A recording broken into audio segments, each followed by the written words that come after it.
We have Honoree Corder here with us today on Rich Single Mama TV, and I'm so happy that she decided to become a part of this conversation in terms of single motherhood, success, the entire journey, and just really taking your life to another level. And so welcome, Honoree, and I'm so happy you're here, and I'm just looking forward to this chat. I'm delighted to be here. I'm looking forward as well. Awesome, awesome. So what I like to start with is just you telling us a little bit about what you do, then about your journey as a single mother and how you transitioned into married life and writing your books. Okay, so I was a single mom for 6.5 years, and I had a previous business. I was in network marketing, so I sold stuff. Okay. And my network marketing company got a coach for me and kind of gave me entry into my next career. So now I do executive coaching and corporate training and motivational speaking, and I write books on that side of my business. And then as a single mom for so many years, I paid attention to, but not directly the cues. Like, I was noticing how people were responding to me or reacting to me being a single mom, but I wasn't thinking about it consciously until I was actually engaged to be remarried. And I was watching an Oprah show, and they were doing a makeover, and they brought out, so-and-so who's 42 and she's a single mom, and Oprah made this comment about how she was a schlumpika, and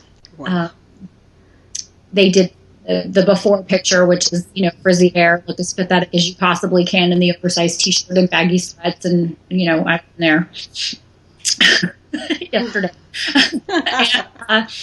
And it was kind of this assumption of, well, if she's a single mom, then she isn't able to take as good care of herself as someone who's married or not. And I didn't take it as an insult, but it made me go, I wonder why that's a perception, when actually I think single moms are superstars and should be honored. I think, it's kind of like Ginger Rogers. Like, she did everything Fred Astaire, only backwards in high heels. And yet we think Fred Astaire. So I went looking for that book, and I didn't find it. So I decided to write it, and it's turned one into a series. Okay. Sounds good. And I've actually picked up a couple of your books and thumbed through it and everything, and kind of gleaned as much information as I could from it. And I think at the same time, I maybe a couple years before, I'm not really sure, came out with a book as well. So, but it was more of a booklet, pocketbook type thing. So, not a full blown book like you did. So I said, wow, it's another single mom who has written a book. At the time, I didn't know you were already married, but, had written a book on single mom success, which is really, I think, important for every single mom to look at, to see, it's not all about being frumpy. It's not all about being down and out and just depressed all the time. But there are ways that you can turn this journey into something that's beautiful, productive, and understanding and realizing this is just a small segment of your life that you may have to live, and that you can definitely move forward into something that's beautiful and that just is lovely. Yes. And I think there are some great benefits to being a single mom. You can center your life around yourself and your kids, and you don't have to answer to someone else and fulfill their needs. And so there are the benefits to being a single mom as well. I got very, very close to my daughter because I spent a lot of time with her, a lot of good quality one-on-one time with her at the park and at the bookstore, and traveled. We went to different cities together and explored different places, and there was no other person there. It was just her and I. And I think that was great. And I think single moms should begin at some point, hopefully soon, start to see themselves as the stars that they are. And that's part of what my message is. And it's so funny because I think there are a lot of us out there. The more my message gets out, the more I run into other single moms who say, I went through a divorce and I started this organization or group or whatever because I thought, where are the resources for single moms? Where's the encouragement factor? Exactly. So, and that's one thing I was really looking for, was something positive and encouragement, and not a lot of griping and whining and complaining about their plight on the one hand, and then on the other hand, I was tired of hearing all of the people bashing single moms. Because there's a lot of bashing in the media about single moms are the reason why the society is the way it is. And I was like, seriously? Well, didn't it have to be a single dad, too, in the picture somewhere? So yes, was a donor of some kind, everybody. Right. For the record. Just random or and present at some point, and where is that person? Exactly, because all single moms didn't get pregnant by immaculate conception. There was just one. Had to be someone there. So I think it's phenomenal, that you have written a series of books for single moms. And tell me the name of all the series, the names of the books that you have. Okay, yes. So we have the original, the OG, right? The Successful Single Mom. Mm-hmm. And then the next book that I wrote, so that was in 2009 that came out. So then the next one I wrote was the Successful Single Mom Cooks Cookbook, because I felt like the big loser mom. Mm-hmm. I would get up early and work before my daughter would go to school, and then I would work all day, and then she would come home, and then she would be hungry. And I was like, oh.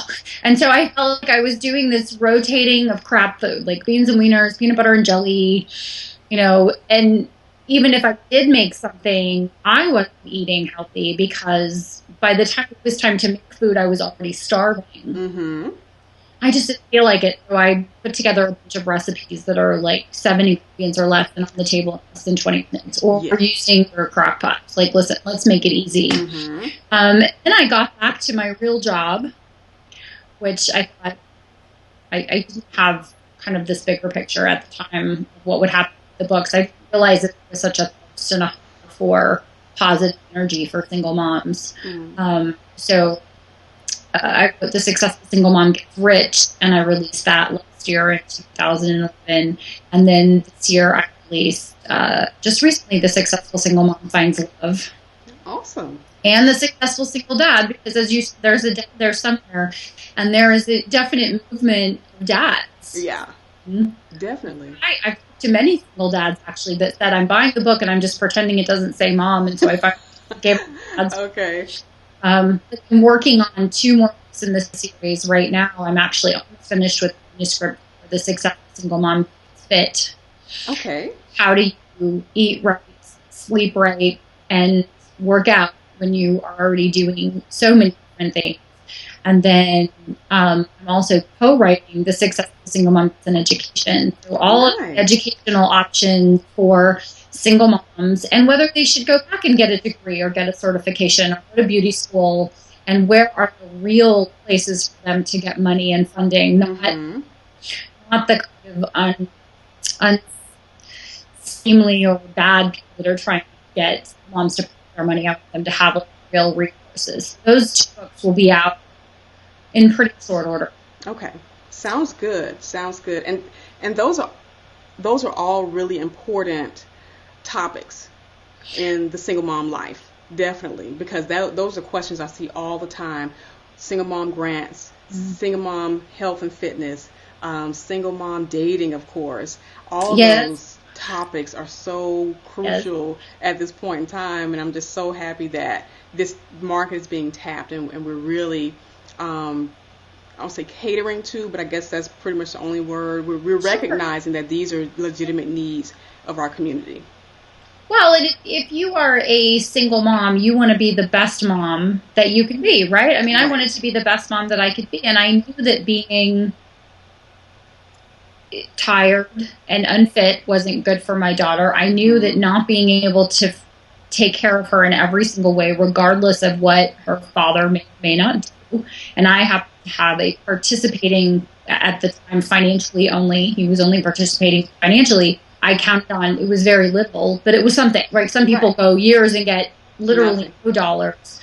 But I wanted to be able to have a lifestyle for her, and you know, just writing the check last week, there were all the stuff came home from the first week of school. It's like, oh, she needs band dress and she needs fundraiser. And so, like, I think I wrote like 74 checks last week. It's like, oh my gosh, you know, all of these things cost money. And I also wanted to fall in love again, and I wanted to do it in a different way. I didn't want to end up in the same relationship. I had heard a number of my girlfriends say, on their second husbands already, or they're all kind of the same, you know. Yeah. I was like, oh, if I'm going to do it again, I certainly don't want it to be the same. I'd like it to be better. I would like to be better the second time around. So those are all topics that I covered. And then the reason I wrote those books was because they were all things that single moms asked me about. Mm-hmm. Well, how did you find your husband? How did you stay in? How do you stay?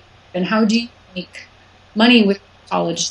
And so what are all the little things you did? And well, I can't speak to how anyone else could or should do it, but I'll speak to the way I did it. And if that gives you a big off point, then awesome.